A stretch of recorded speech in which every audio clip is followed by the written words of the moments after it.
Hello दोस्तों, मैं हूं कमर चीमा। और दोस्तों, जिस तरह कि आप देख रहे हैं, मेरे साथ मौजूद हैं साजिद तार साहब। तार साहब, सबसे पहले तो आपके वक्त का बहुत शुक्रिया।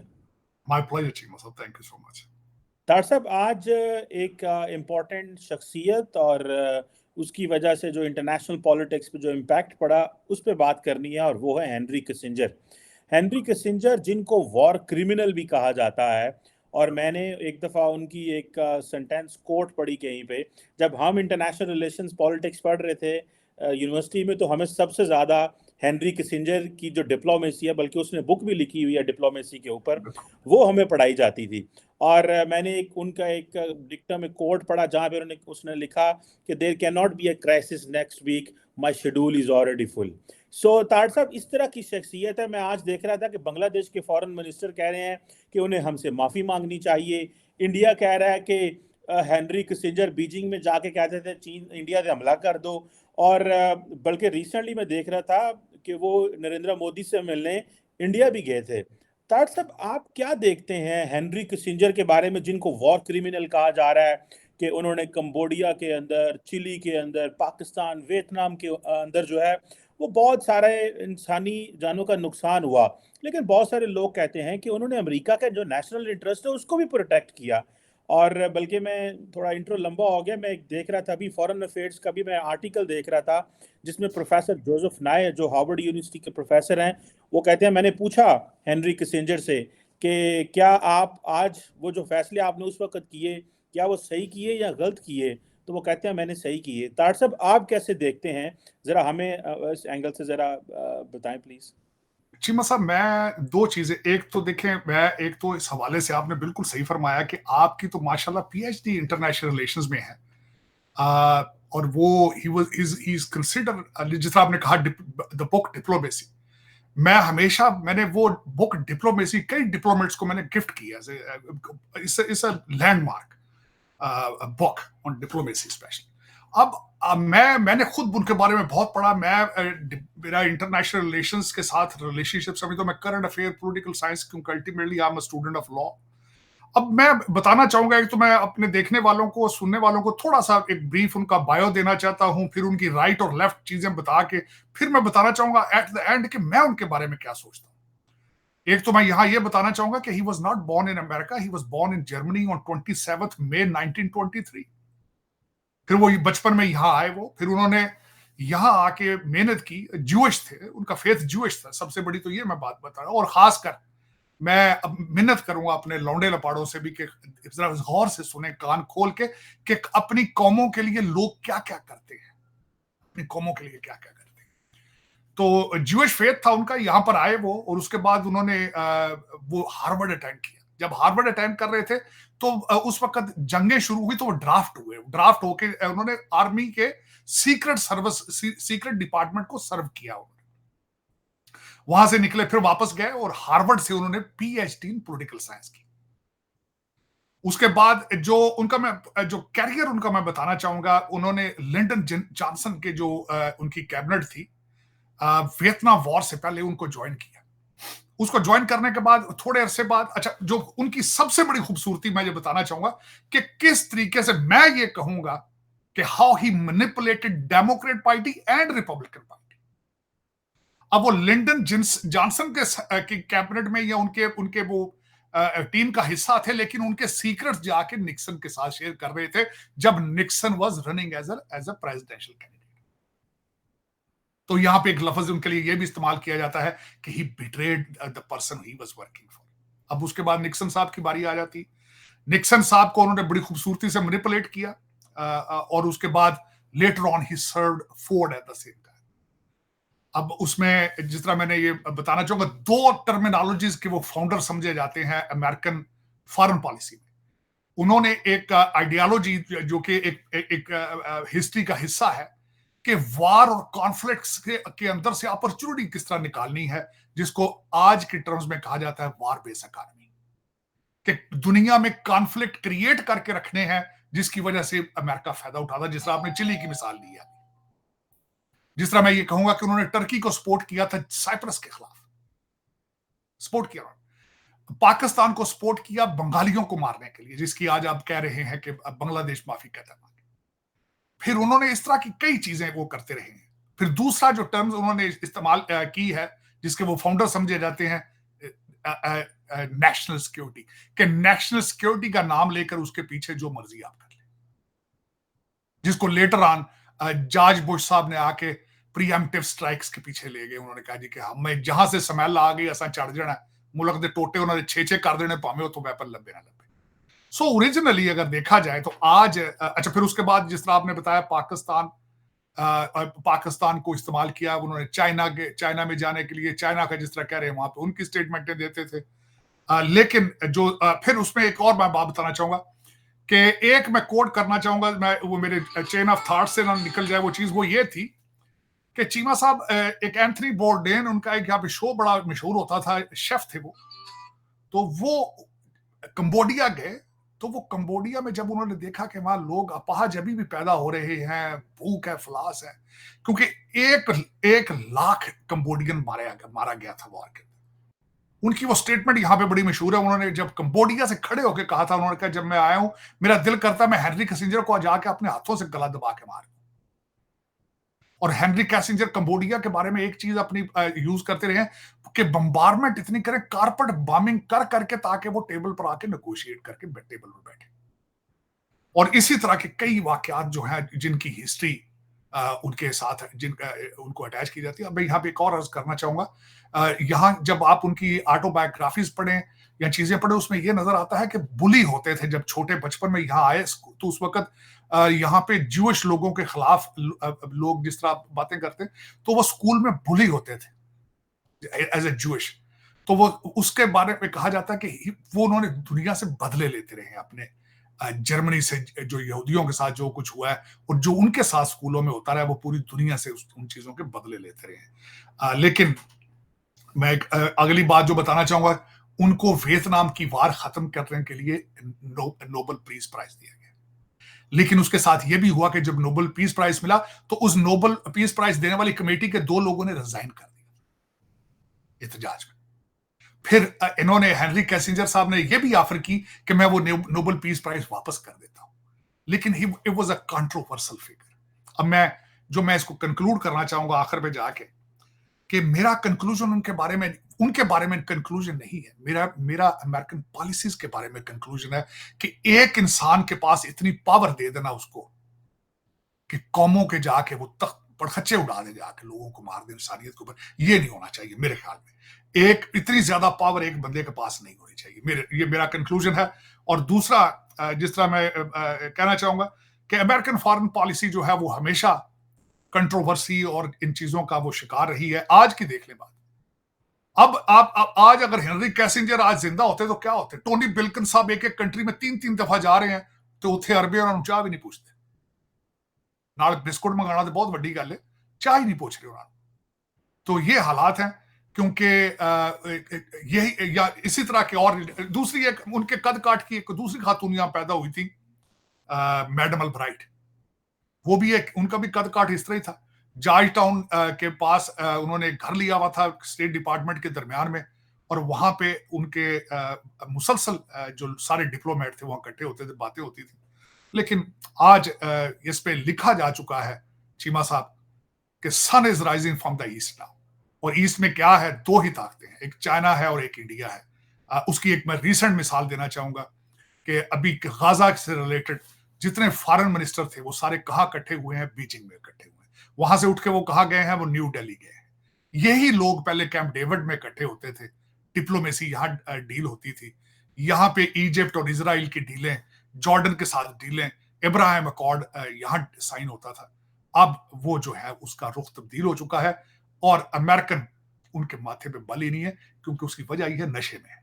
वो नशा उनको बता दिया गया है। अमेरिकन जो है, हर दूसरा बच्चा नशे में है। 2.5 लाख लोगों ने पिछले महीने बॉर्डर क्रॉस किया है।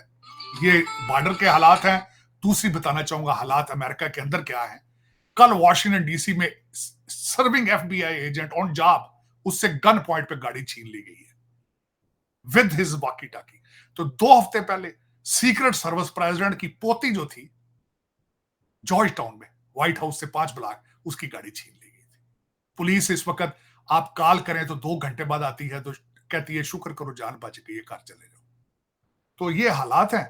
और इन सर्कमस्टांसेस में टोनी बिल्कन साहब की बताई है आपको बात के, गाजा के लिए उन्होंने हर मुल्क में गए हैं, इवन देन वेस्ट बैंक गए हैं, अगले यहाँ चाह भी नहीं पूछी होती। ये हालात।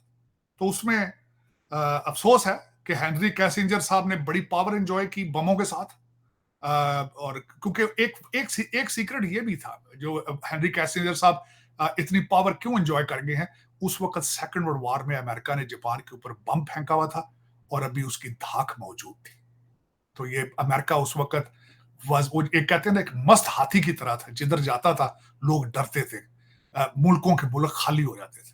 लेकिन आज after the fall of Kabul जो तालिबान ने जो मोटरसाइकिल और खोतों पे फिर रहे हैं, उन्होंने सारा जलीलो ख्वार करके जब इनके डेड बॉडियां इनके कंधों पे डाल के भेजी हैं, उसके बाद नाउ एलाइज डर रहे हैं और जो एडवर्सरीज हैं वो तालियां बजा रहे हैं। पुतिन साहब अब वो कहते हैं ये बच्चे इन्होंने की कहना है। आज रात मैं आपके देखने वालों को कहूंगा कि वो अपने कोशिश करें अगर देख सकें, आज रॉन डिसेंटिस गवर्नर फ्लोरिडा के रिपब्लिकन पार्टी के, और न्यूसम जो कि अगले प्रेसिडेंट हैं अमेरिका के, क्योंकि रिपब्लिकन प्रेसिडेंट अब नहीं आ सकता अमेरिका में अनफॉर्चुनेटली, न्यूसम कैलिफोर्निया के गवर्नर डिबेट करेंगे, जिसमें एटलीस्ट वो अपनी पॉलिसी रखेंगे टेबल पर कि आने वाले दिनों में अमेरिका कहाँ जाएगा। यहाँ मैं ये जरूर बताना चाहूंगा कि California we call them socialist republic of California, क्योंकि द फार लेफ्ट पे है, ऑलमोस्ट सोशलिस्ट। अगर हो सकता मैं ऑलमोस्ट नहीं, मुझे कम्युनिस्ट कहूंगा अक्षर, लेकिन सोशलिस्ट। और यही एजेंडा है सोशलिज्म का। सबसे बड़ा फर्क मैं देखने वालों को छोटा सा बता दूं कि सोशल सर्विसेज के ऊपर तवज्जो दी जाती है। गवर्नमेंट इतनी बड़ी कर दी जाती है कि हर दूसरा बंदा गवर्नमेंट के लिए काम कर रहा होता है, और दूसरा टैक्सेशन इतनी लगा दी जाती है कि बिजनेस बंद होने शुरू हो जाते हैं। तो इस तरह के प्रोजेक्ट आगे फ्यूचर में आने वाले हैं अमेरिका में। यहाँ ये जरूर बता दूं कि अभी भी जो प्रेसिडेंट है वो सोशलिस्ट है, क्योंकि आधे से ज्यादा मुल्क is they are working from home, और वर्क जो होता है वो घर से नहीं होता, वो किसी वर्क प्लेस से होता है। तो ये this is what the story of America. लेकिन Henry कैसिंजर enjoyed the foreign policy based on many reasons.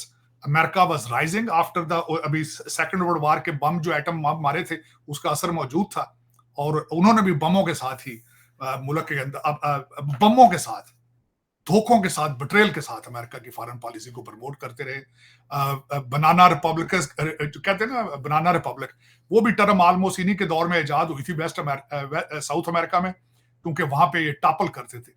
बनाना यहाँ पे आते सबसे ज्यादा इंपोर्ट होते थे यहाँ बनाना, वहां से उसी से लफ्ज बनाना रिपब्लिक निकला था अमेरिका में, जो बनाना साउथ अमेरिका से होकर आते थे।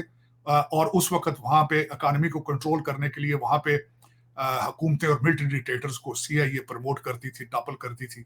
तो उसी पे ये टर्म निकली थी कि the country is like banana Republic, क्योंकि majority of the South America was operated by the CIA and the people like Henry Kissinger. बिल्कुल सही कह रहे हैं तार साहब। एक बड़ा नाम है, मैंने इनके बारे में, आपने खैर अमेरिकन अभी फॉरेन पॉलिसी की अभी बात कर रहे हैं, इनके बारे में एक बड़ी इम्पोर्टेंट बुक हेनरी किसिंजर के बारे में ओरियाना फलासी ने लिखी थी, एन इंटरव्यू विद हिस्ट्री। और वो जो खातून थी, इटालियन जर्नलिस्ट थी तार साहब, वो दुनिया के जिस लीडर का इंटरव्यू करती थी वो उसके साथ 4-5-6 दिन गुजारती थी। तो सुना जुल्फ़िकार अली भुट्टो का भी, मैंने वो बुक पढ़ी हुई है, जुल्फ़िकार अली भुट्टो का भी इंटरव्यू किया। उससे पहले उसने इंदिरा गांधी का इंटरव्यू किया। तो जुल्फ़िकार अली भुट्टो जेलस होके उसके पीछे गए और उसको कहा कि मेरा इंटरव्यू करो। उसको पाकिस्तान बुलाया गया और फिर उसने जुल्फ़ी अली भुट्टो समथिंग कुछ ने किया। तो इनका हेनरी किसिंजर साहब का भी उसने इंटरव्यू किया, पढ़ने वाली किताब है वो। ताड़ साहब, ये जो हेनरी किसिंजर पे थोड़ी सी बात और अगर कर लें कि ये जो अमेरिकन जो आपने एंटनी ब्लिंकन का जिक्र किया कि उनको चाय नहीं पिलाते हैं, लेकिन अमेरिका आज भी रेलिवेंट है इंटरनेशनल पॉलिटिक्स में। आप देखें ताड़ साहब, ये जो हेनरी किसिंजर थे, इनके बारे में जो ये बातें की जा रही हैं, कोई कहता है माफ़ी मांगो, कोई कहता है कुछ करो, कहा जाता है कि जो प्रेजेंट वर्ल्ड ऑर्डर है इसकी बुनियाद कहीं ना कहीं पे हेनरी किसिंजर ने रखी हुई है। आप इसको कैसे देखते हैं? क्या अमेरिका, आज का जो अमेरिका है, उस वर्ल्ड ऑर्डर को होल्ड करने में कामयाब होगा जिसकी बुनियाद हेनरी किसिंजर उस वक्त कोल्ड वॉर में रखी गई थी? आप की जो इंक्लिनेशन है वो जारी बात है रिपब्लिकन पार्टी की तरफ है, लेकिन as a as an American, as a student of politics, क्योंकि आप बड़ा डीपली पढ़ते भी हैं चीज़ों को, क्या अमेरिका आज उस बुनियाद को जो वर्ल्ड ऑर्डर की हेनरी किसिंजर के इस टेन्योर में रखी गई, क्योंकि ये वाहिद कहा जाता है सेक्रेटरी ऑफ स्टेट थे जो डेमोक्रेट्स एंड रिपब्लिकन दोनों के थे, आप कैसे देखते हैं ये बुनियाद जो उन्होंने रखी उसको होल्ड कर सकता है, या कि डू यू बिलीव कि अमेरिकन पावर जो है वो that is slipping from its feet? जी, मैं सब आज जो सर्कमस्टांसेस में देख रहा हूँ मुसलसल अमेरिका के नीचे डिक्लाइन में, अब को मिरेकल ही चाहिए यहाँ पे, मिरेकल हो यहाँ पे तो ये कौम इकट्ठी हो। इस वक्त फार लेफ्ट पे जा चुका है, फार राइट पे जा चुका है। लेकिन और उसको कई चीजें, मैं क्योंकि मेरी एफिलिएशन आपने खुद कहा रिपब्लिकन पार्टी की है, ऑफ कोर्स मैं कंजर्वेटिव हूँ, और खास मेरा ज्यादा टाइम गुजरा है डोनाल्ड ट्रंप साहब के साथ। मैं यहाँ एक बात उनकी करूंगा, और दूसरा मैं इस चीज पे बिलीव भी करता हूँ, अमेरिका की तरक्की का सीक्रेट इनोवेशन है। आप अगर देखें तो ज्यादातर दुनिया की प्रोडक्ट आज, जिस तरह आप कोका कोला और जिलेट का नाम लें, मैकडॉनल्ड का नाम लें, इनोवेशन है। इनोवेशन से मुराद है कि thinking outside of the box. वो चीज खत्म डोनाल्ड ट्रंप साहब ने आइडेंटिफाई किया था कि हम इनोवेशन से खत्म हो रहे हैं। फिर उसके बाद दूसरा एक इशू था कि हम अमेरिकन एक चीज बना के उसके ट्रेडमार्क को प्रोटेक्ट नहीं कर सके। चाइना उसको चोरी कर करके, कॉपी कर करके एक सुपर पावर बन गया। अमेरिकन को पता है ये चाइना सारा बनाया अमेरिका के आईडी 5G को ये कंट्रोल नहीं कर सके, चाइना चोरी करके ले गया। आज देखें अगर यहाँ की आईवी लीग स्कूलों में जाके देखें तो सिर्फ 2 स्टूडेंट नजर आते हैं आपको, इंडियन और चाइनीज। तीसरा बच्चा तो आपको नजर ही नहीं आता। चौथी बात यह है कि तालीम के बगैर, मैं फ्यूचर में आप पे छोड़ दूंगा, आप डिसाइड करें कि मैथ के बगैर world can not exist in the future. Computer के बगैर फ्यूचर कुछ नहीं है। आर्टिफिशियल इंटेलिजेंस के बगैर फ्यूचर अमेरिका किसी मुल्क का भी कोई फ्यूचर नहीं होगा। लेकिन यहां पे मैथ को कहा जा रहा है कि मैथ इज रेसिस्ट, तो ये मैथ नहीं पढ़ेंगे तो कहां जाएंगे। और उसके बाद जो खासकर ओबामा साहब ने जो गिफ्ट कर दिया है कि hatred towards your own country, जो उन्होंने अगली जनरेशन को के ज़हन में ये डाल दिया है कि America, what America is done for us. American name is racist, flag is racist, our anthem is racist. मैं छोटी सी आपको बताना चाहूंगा, पिछले हफ्ते न्यूयॉर्क में लेजिस्लेटिव असेंबली की बिल्डिंग से जेफरसन मेमोरियल का, थॉमस जेफरसन का स्टैचू रिमूव कर दिया गया पिछले हफ्ते। और उसमें मैं ये पूछना चाहूंगा कि इनोवेशन के बगैर अमेरिका कहां जाएगा, कोई भी कंट्री कहां जाएगा, और नेशनलिज्म के बगैर कंट्री किधर जाएगा। तो मेरा ये उसमें है, मेरा तजिया है इस चीज में। क्यों? अच्छा, फिर जो मैं सपोर्टिंग आर्गूमेंट देना चाह रहा था, फेडरल गवर्नमेंट इस वक्त उनको जाबों पे हर करने के लिए बैचलर डिग्री वाले अमेरिकन नहीं मिल रहे। उन्होंने कई जाबों से बैचलर डिग्री की क्वालिफिकेशन रिमूव कर दी है। ਉਹ ਪੰਜਾਬੀ ਚ ਕਹਿੰਦੇ ਨਾ, ਸਿਰ ਦਰਦ ਹੋਵੇ ਤੇ ਧੌਣ ਹੀ ਲਾ ਦਿਓ। वो ये उस तरह के हल ये ढूंढ रहे हैं कि सिर च पीड़ है तो धौण ही ला दिए, बजाय इसके कि वो बच्चों को कहें कि आप पढ़ें।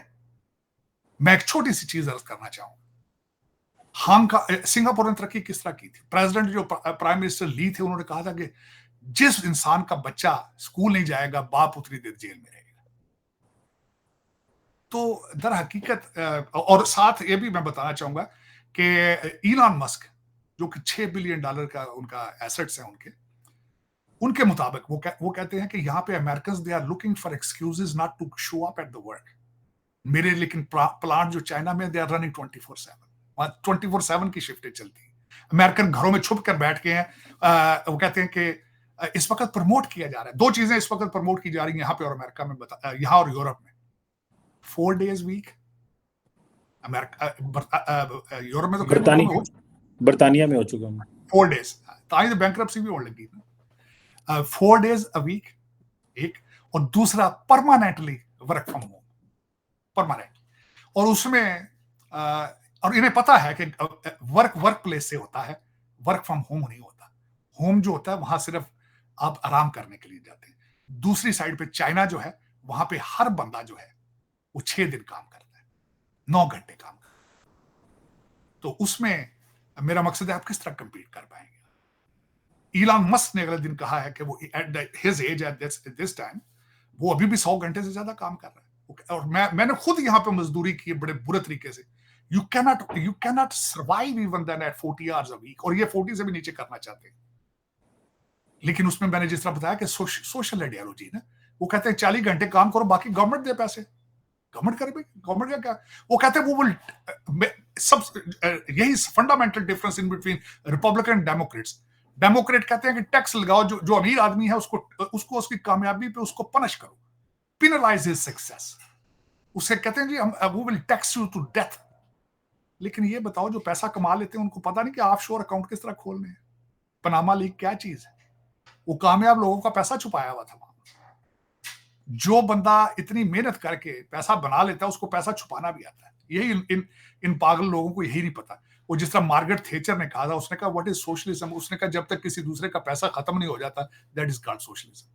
किसी के पैसे पे याशी करना, ये that is called the socialism. लेकिन चीमा साहब, आने वाले दिनों में मैंने जिस तरह आपको बताया, कोई मिरेकल है अगर इन लोगों को इकट्ठा करे, वरना मेरे ख्याल में जाती तौर पे they have drop the towel. इस वक्त इनके लिए सबसे बड़ा, इस वक्त इनको नींद नहीं आनी चाहिए थी जब डी डॉलराइजेशन की मूवमेंट शुरू हुई, जब सऊदी अरेबिया ने डील साइन कर ली है चाइना के साथ $7 बिलियन की अपने करेंसी में ट्रेड करने की। यहां पे टोनी बिल्कन जो है उसको नींद नहीं आनी चाहिए थी मेरे नजर में, अगर अमेरिका बचाना था। लेकिन यहां के मीडिया ने भी नहीं उसको छेड़ा, तो खबर ही नहीं ना, खबर ही नहीं, वो देखना ही नहीं चाहते ना इस चीज को। और ना ही उसके बारे में उन्होंने कुछ काउंटर प्लान है, उनका कोई काउंटर प्लान नहीं। और मैंने बताया कि अगला जो प्रेसिडेंट है न्यूसम आ रहा है, ही इज इन लव, हमारी establishment they are in love with him, क्योंकि फार लेफ्ट का है। उन्होंने जाके चाइना के जाके प्रेसिडेंट शी की उन्होंने जो उनकी रिंग है उसको चुमा है, उन्होंने उनको प्रूव कर दिया है। उन्होंने कहा बच्चा जा, रब तेनू मुंडा देगा, क्योंकि वो जब आए हैं तो वॉशिंगटन डीसी नहीं आए, वो कैलिफोर्निया आए प्रेसिडेंट शी। तो वो अगले प्रेसिडेंट होंगे। अमेरिका विल बिकम सोशलिस्ट और China will become more stronger और भारत विल ग्रो, क्योंकि उसकी वजह ये है, जिस तरह मैंने कल आपको बताई एक चीज मैंने पढ़ी है, वो कहते हैं when China slows India grows, क्योंकि बिजनेस सारा वहां से निकल के सारा इंडिया जा रहा है। और इस वक्त भी बताना ही चाहूंगा उनकी economy is growth 7.6% last month. तो ये दुनिया के लिए एक लम्हा फिक्रिया है कि the sun is rising from the east. This is, मैं खुश हूं इस चीज पे। चीमा साहब, एक चीज पे बहुत खुश हूं कि China is ready to take the revenge of colonialism, opium war, और भारत ने भी बड़ी खूबसूरती के साथ दुनिया से इंतकाम वो ले रहे हैं कॉलोनियलिज्म का। Rishi Sunak is the slap on the face of colonialism. मैं खुश हूं इस चीज पे कि कौमें किस तरह राइज करती हैं और अपने इंतकाम लेती हैं। लेकिन इसके पीछे सिर्फ एक चीज है, बताऊंगा आपको, ये अपने बच्चों वास्ते। आड़े मेरे तिया पुत्तर मारा फिर लगे ट्विटर ते, पंजाबी ते उर्दू सारी दिन ट्वीट करते हैं। नॉलेज के बगैर कख नहीं कर सकोगे। पढ़ो अजे भी जे पढ़ सकते हो, कंप्यूटर के बारे च, मैथ के बारे च। आप तुसी नाराज हो, हमने बाइकाट कर दिया तालीम और नॉलेज का, आज का नहीं 400 सालों से। चीमा साहब, जर्मनी ने जब प्रेस इन्वेंट की थी तो टर्किश मौलवियों ने कहा था ये कुफर है, इस पे कुरान प्रिंट करेंगे, ये कुफर है। ये सारा, ये आपकी हिस्ट्री है। आप नाराज हैं दुनिया से। क्यों नाराज हैं आप? क्या वजह है? आपका इतना गुस्सा है दुनिया में, इतना। आप सिर्फ दो आपकी कंडीशंस है, कहते नहीं असं धौना ला देंगे हम फिर मुसलमान बन जाओ। और तुसी पहले आप तो मुसलमान बनो यार, खुदा दा ना जे, पहले खुद ते मुस्लिम बनो। देख लें आज क्या कह रहे हैं आप कह रहे हैं कि या इस्लाम एक्सेप्ट कर लो तो या हम गर्दनें उतार देंगे। यार ये कैसा तुम्हारा प्रिंसिपल है यार? क्या डील है ये? अच्छा ठीक है, ये चाहते हो, और पहले खुद तुम मुसलमान हो लो ना यार। वो कहते हैं मेरा बन ना बन, अपना तो बन। पाकिस्तान इस्लामिक कंट्री बना लो, पाकिस्तान ते बना लो जी, अगे चलना जे थे। डॉक्टर साहब बिल्कुल सही कह रहे हैं। एक सेगमेंट ऑफ सोसाइटी है जो ये सारी बात है, इस तरह के रेडिकल वो एक रखता नहीं है। सर, रेडिकल एक नहीं सेगमेंट। मुझे चीमा साहब, मैं आपको चैलेंज करता हूं, कोई रीजनेबल मुल्क बता दें जो लिवेबल है आज। कोई बता दें इस्लामिक कंट्री लिवेबल है। क्यों आपके सारा हर बंदा जो आप देखें ना चीमा साहब, आपके बाख्तियार हर बंदा क्यों टोरंटो लंदन जा रहा है बच्चे लेकर अपने? क्यों जा रहे हैं? चले ने नक्श रोटियां पे पाते। अच्छा आप ही नहीं है, अफ्रीकन भी सारे, अरबे भी सारे, हर शय। क्यों आप you are in love with the Christian countries? क्यों? Why Islamic countries are not livable anymore? एक कंट्री मुझे बता दें चीमा साहब, ਤੁਹਾਨੂੰ भी चैलेंज कर देना, मैं सवेरे उत्थे चला जाना, कहो जी वो फलाना टुर जा यार, उत्थे फलानी जगह बड़ी नाइस है, जन्नत है यार, तेन उत्थे कोई क्राइम नहीं है, कोई कुछ नहीं, जा उत्थे अपॉर्चुनिटीज बड़ी, मैं आई विल लीव। व्हाई? ਉਹਦੀ वजह है कि ਤੁਹਾਡਾ गुस्सा ही नहीं खत्म हो रहा है दुनिया ते यार। रेंजी इतने गुस्से में आप लोग यार, हर मजहब को कहते हैं हम इनके गले काट देंगे, कुफार हैं, कुफार, काफर, मारो गाटे ला। ओ छोड़ो यार, ना यार तुसी कुछ गाटे ला दो। ठाट साहब, गाटे लाने की बातें हो रही हैं, और ये बातें तो सही है। ये आपने बड़ा अच्छा जुमला बोला है, थोड़ा गुस्सा ही नहीं मुक रहा दुनिया के बारे दैट हैज सम वेट। इस बात का बड़ा वजन है। तार साहब, मोदी साहब और काकड़ साहब दुबई पहुंचे हुए हैं सर, अबू धाबी में। सुने हैं कोई छुप छुप के मुलाकात की चांसेस हैं, या क्या आपको लगता है मोदी साहब लिफ्ट नहीं कराएंगे? और काकड़ साहब भी जारी बात है खुद तो नहीं आया इस पावर में, वो भी कोई रिस्क नहीं लेंगे मोदी साहब से मिलने का। आपको क्या लगता है, कोई दूरों पंजाबी के अंदर आंख में टका होएगा, हेलो हेलो हाय हाय होएगी, या के जी मुंह सुझा के आ जाएंगे दोवें? चीमा साहब मैं काप 28 के बारे सोच रहा था, मैं क्या ना कितों ले लिया यार की चक्कर। फिर मैं सोचा, मैं पहले सोचता रहा क्राइसिस ऑफ पाकिस्तान है। मैं काप 28, काप ऑफ 28 क्राइसिस ऑफ पाकिस्तान तो नहीं है। फिर मैं सोचा नहीं नहीं नहीं, फिर मैं सोचा यार गल सुनो, ये तो बड़ी अच्छी अपॉर्चुनिटी सी पैसे मंगण दी। तो ਤੁਹਾਡੇ ਸਲਾਬ ਤਾਂ ਉਜੜ ਗਏ ਤੁਸੀਂ ਤਾਂ ਕੇਸ ਹੀ ਨਹੀਂ ਉਸ ਜਗ੍ਹਾ ਦੱਸਿਆ। ਉੱਥੇ ਲੁੱਟ, ਮੈਂ ਉੱਥੇ ਹੁੰਦਾ ਟੁੱਟਾ ਭੱਜਾ ਕਿਸੇ ਕਿਤੇ, ਅੱਜ ਮੈਂ ਤਾਂ ਗੱਲ ਪੈ ਜਾਣਾ ਜਾ ਕੇ। मैं तो बाहर खलो कपड़े पाड़ लेने सन जाके सीओ काप दे के। नहीं तो वो हम कह रहे हैं तार साहब, हम कहते हैं कि हमारा जो ग्लोबल कार्बन एमिशंस हैं उसमें हमारा जो कंट्रीब्यूशन है दैट इज बिलो 1%, लेकिन हम अफेक्टेड उसमें तार साहब बहुत ज्यादा, हमारी हुकूमत ये कह रही है।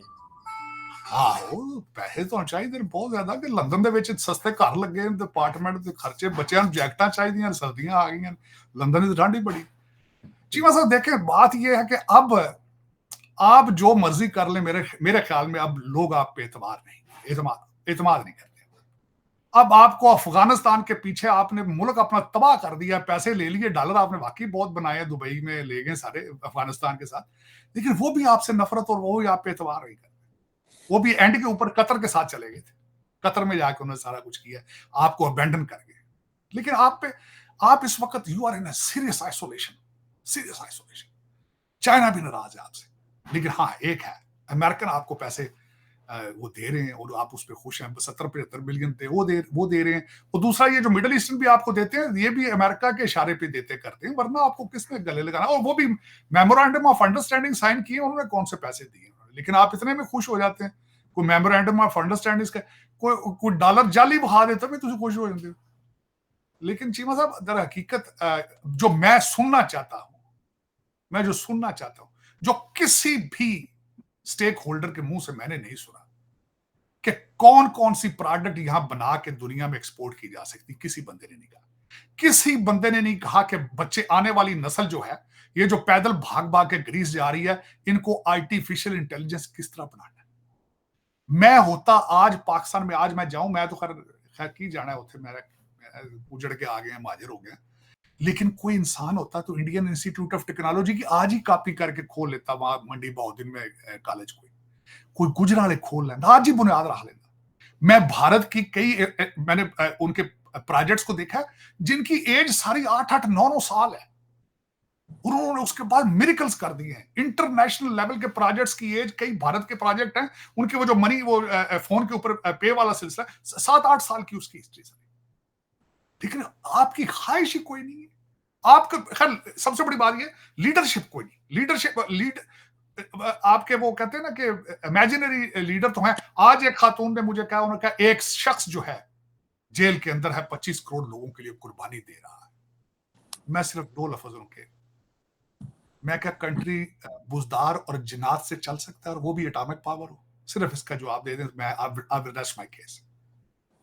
जिन्नात और बुजदार।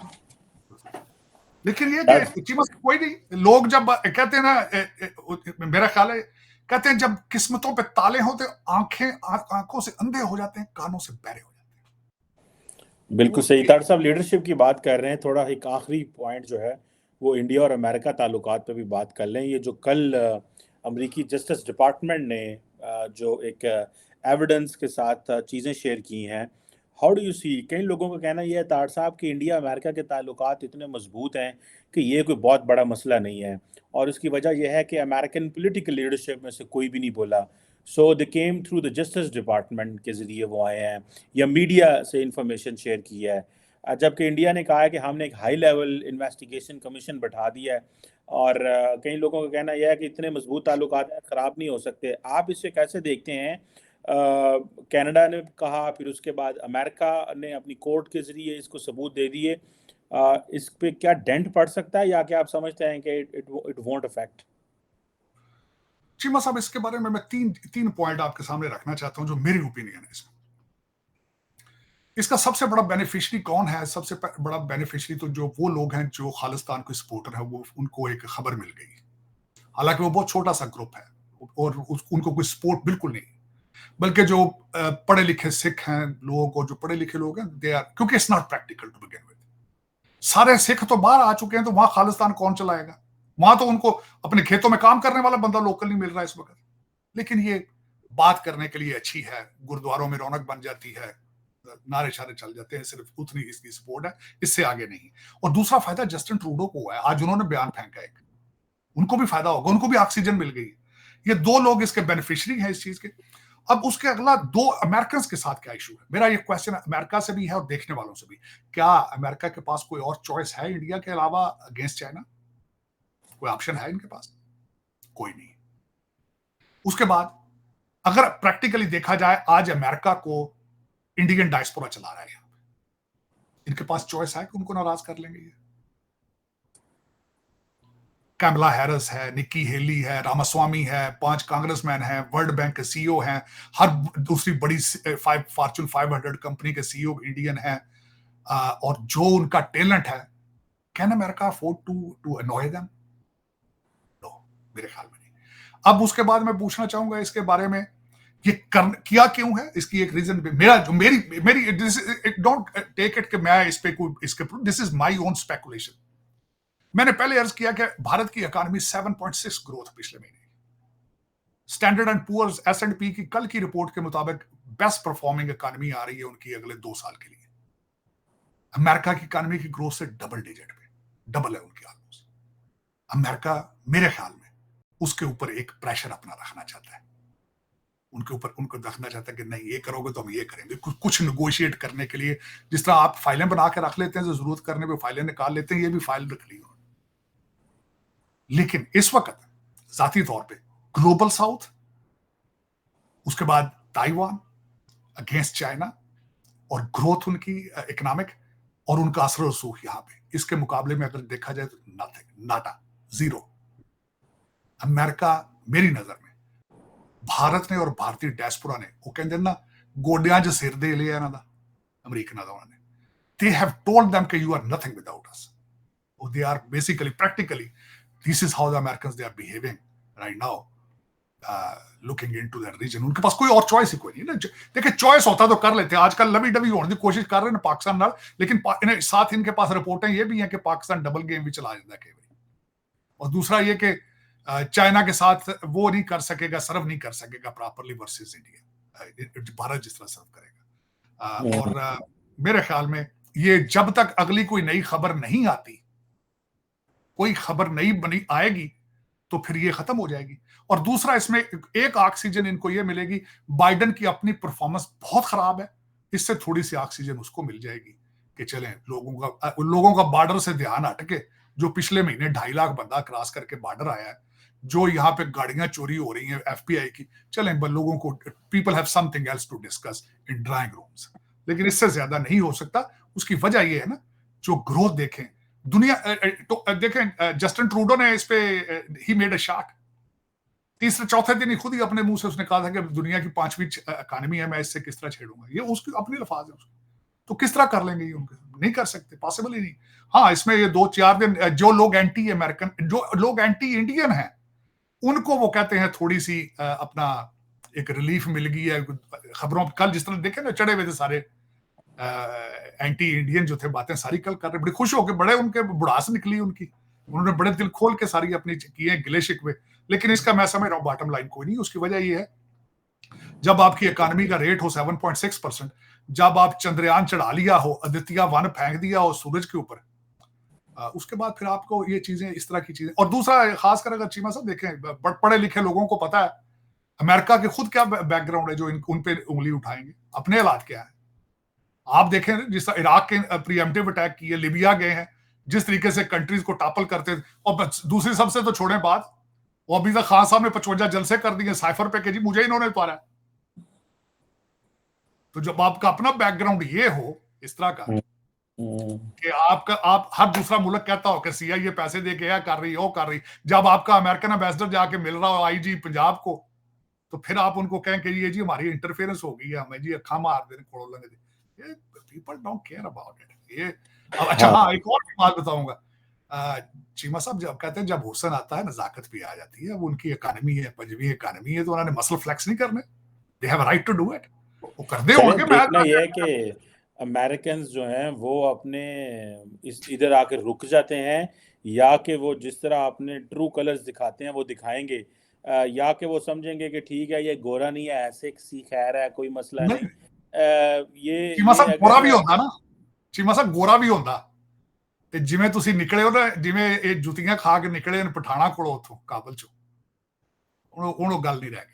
ਹੁਣ ਟੋਨੀ ਬਿਲਕਨ ਤੁਹਾਨੂੰ ਦੱਸਿਆ ਨਾ, ਮੁਲਕ ਇੱਕ ਮੁਲਕ ਦੀ 3 ਵਾਰੀ ਜਾ ਰਿਹਾ, ਅਗਲੇ ਚਾਹ ਵੀ ਨਹੀਂ ਪੁੱਛਦੇ, ਬਿਸਕੁਟ ਦੇ ਦੋ। अमेरिका ही है, आप जो मर्जी कह लें, ठीक है, लेकिन ਡਾਲਰ ਹੈ, ਲੇਕਿਨ ਵੇਖੋ ਨਾ ਚੀਮਾ ਸਾਹਿਬ ਡਾਲਰ ਜਾਣ ਲੱਗਿਆ ਵੀ ਤੇ ਟਾਈਮ ਲੱਗਣਾ ਨਾ।